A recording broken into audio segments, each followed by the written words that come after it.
আহ বাসনাটা এত ভাল লাগে আর খাইলে আহ সেই স্বাদ।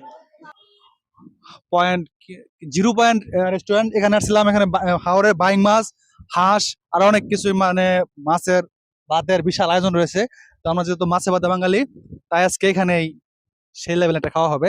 আর মূলত ওয়াসিকুল আর যে আমাদের বড় ভাই শরীফ ভাই আমাদেরকে ডস খাওয়াইতে চাইছিল, মূলত আমরা তাদেরকে ডস খাওয়াইতেছি। তারা আসে নাই, তারা পায় নাই। ঠিক আছে, কি খাওয়ান যে হবে আর কি মজা যে হয়েছে আর কি সুন্দর পরিবেশ, এটা আসলে না আসলে বোঝা যাবে না, ঠিক না? তো চলো, কি অবস্থা খাবারের, কি অবস্থা শুরু হইতেছে?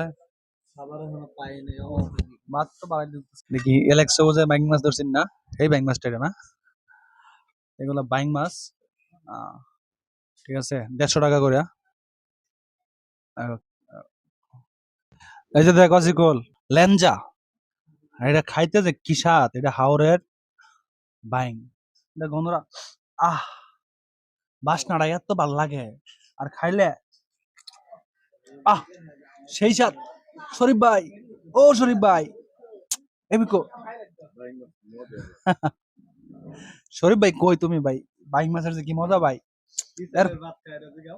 এটা চাইল না, মানে বেটা এটা হাওড়ের স্পেশাল চিনি গুঁড়া চাইলের রাইস। ইস, শরীফ ভাই, আমি কি ভাবি এবার দিল না? অনেক মিস করছেন বাইং মাছের লেঞ্জা।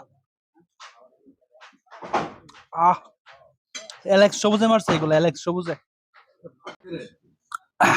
হাওরের হাঁস খাইলে খালি হাঁস ওঠে, মানে হাঁস আছে না, হাসি উঠতে পারে, মানে অসিকুল রে,